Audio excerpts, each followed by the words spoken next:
hat I found. Oh, what is that? It's very foreign, just like my ancestry. What it does. Komitet gussadas venoy bezopas noisti. Hola, Daddy!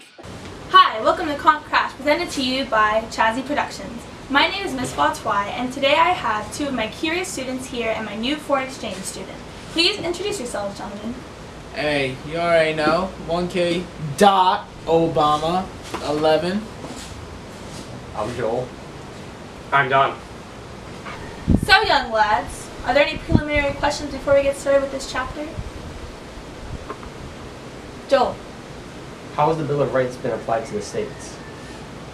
I don't know, Michael. Why don't you answer his question? Man, the only Bill of Rights I got is to make these bills, boy. Inappropriate. Okay, foreign exchange student, what do you think? Under the incorporation doctrine, most of the freedoms outlined in the Bill of Rights limit the states as well as the national government. The Due Process Clause of the 14th Amendment provides the basis for this protection of rights. Thank you for your input, Don. But back to the Due Process Clause. The Due Process Clause when the government can take basic rights from humans. But now let's see some other examples of what the Bill of Rights can do for humans. Yankees suck. You can't say that! Overruled. Those are some awesome examples. Do you guys understand it now? Yeah, I understand it now. Man, better than Mr. Whaley's class. Now that we answered that, does anyone else have questions? Man, I've been looking on here, and it says that I got free speech, but it's limited free speech. How does that work? It's similar to your rap music, but let's see what Don has to say about that. Americans enjoy wide protections for expression, both spoken and written, including symbolic and commercial speech. Free expression is protected even when conflicts with other rights, such as the right to fair trial. However, the First Amendment does not protect some expression, such as libel, fraud, obscenity, and incitement to violence, and government has more leeway to regulate expression on public airwaves. Communist terror! Clear presentation law! Joel, do you have any questions? Yeah. What is the difference between the two types of religious rights protected by the First Amendment, and what are the boundaries of those rights? Let's see what Don has to say. The Establishment Clause of the First Amendment prohibits government sponsorship of religion, religious exercises, or religious doctrine, but government may support religious-related activities that have a secular purpose, if this does not foster excessive entanglement with religion. The Free Exercise Clause guarantees that people may hold any religious views they like, but government may at times limit practices related to those views. That's a very good explanation. Let's see an example. Bless us.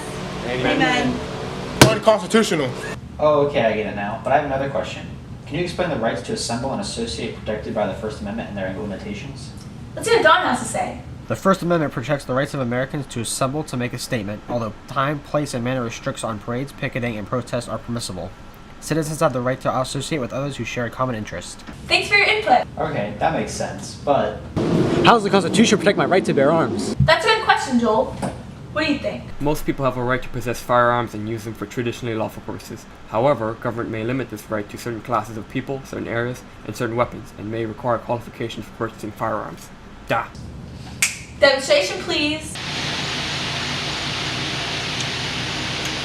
Liberals, they can't touch it. Got it. But can you characterize the defendant's rights and give examples of issues that arise in their implementation? Don, what's your stance? The Bill of Rights provides defendants with many rights, including protections against unreasonable searches and seizures, self-incrimination, entrapment, and cruel and unusual punishment. Defendants also have a right to be brought before a judicial officer when arrested, to have the services of counsel, to receive a speedy and fair trial, and to confront witnesses who testify against them. They also must be told of their rights. Nevertheless, the implementation of each of these rights requires judges to make nuanced decisions about the meaning of relevant provisions of the Constitution. Da. Miranda rights! Das Vidania. World star! Aha! How has the right to privacy evolved, and how is it applied to abortion? In the earlier part of the Cold War, during the 60s, the Supreme Court articulated a right to privacy as implied by the Bill of Rights. The right has been applied in various domains and is the basis for women's rights to an abortion under most, but not all, circumstances. Da. Yo. I can't raise this child. I need an abortion. Net.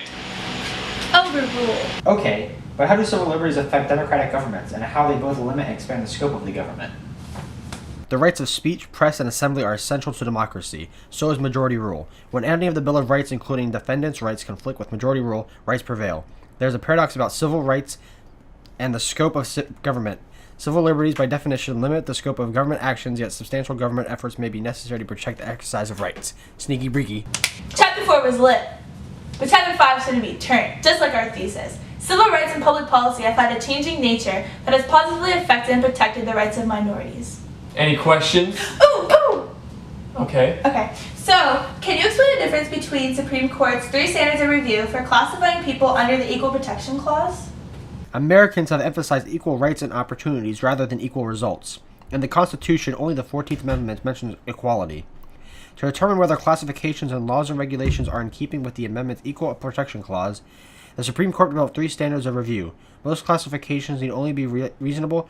Racial or ethical classifications are inherently suspect, and classifications based on gender receive immediate scrutiny. Thanks, I get it now. So, can you explain the evolution of African Americans' rights and the application of non-discrimination principles? Racial discrimination is rooted in the era of slavery, which lasted about 250 years and persisted in an era of segregation, especially in the South, into the 1950s.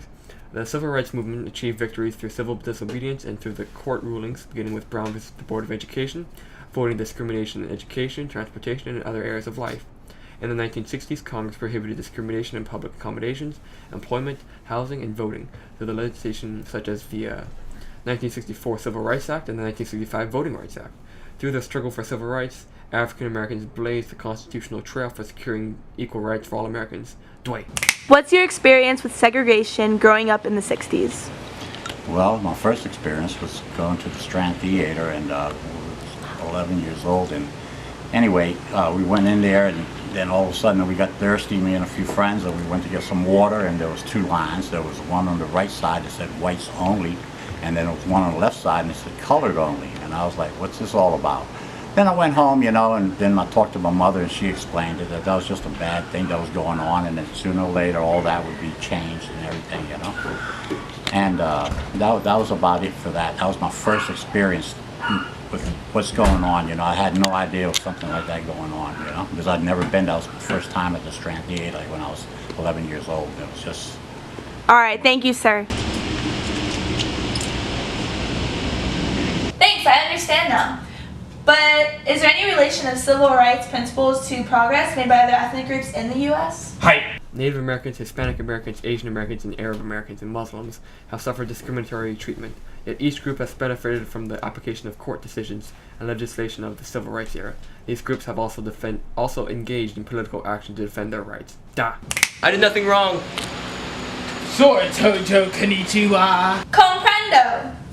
And how has women's rights evolved, and how do civil rights principles apply to gender issues? How? After a long battle, women won the vote, with the passage of the 19th Amendment in 1920. Beginning in the 1960s, a second feminist wave successfully challenged gender-based classifications regarding employment, property, and other economic issues. Despite increased quality, issues remain, including lack of priority in wages, participation in the military, and combating sexual harassment. Cheeky breeky. Fabulous.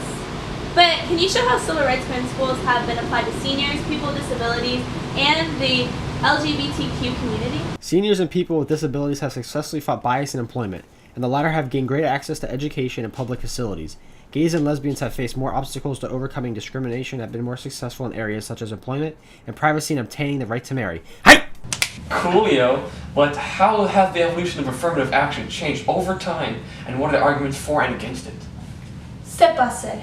Affirmative action policies, which began in the 1960s, are designed to bring about increased employment, promotion, or administration for members of groups that have suffered from discrimination. In recent years, the Supreme Court has applied the inherently suspect standard of affirmative action policies and prohibited quotas and other means of achieving more equal results. Cucumber. So, how has the civil rights policy advanced democracy and increases the scope of the government? Tupac? Civil rights policies advance democracy because equality is a basic principle of democratic government. When majority rule threatens civil rights, the latter must prevail. Civil rights policies limit government discrimination, but also require an active government effort to protect the rights of minorities. I'm Joel. Got him. Even though some people don't believe, I still love cheese. It's kind of weird. It's like patting your head over your tummy. Cut it, cut it, cut it, cut it, cut it. Them bricks is way too high. You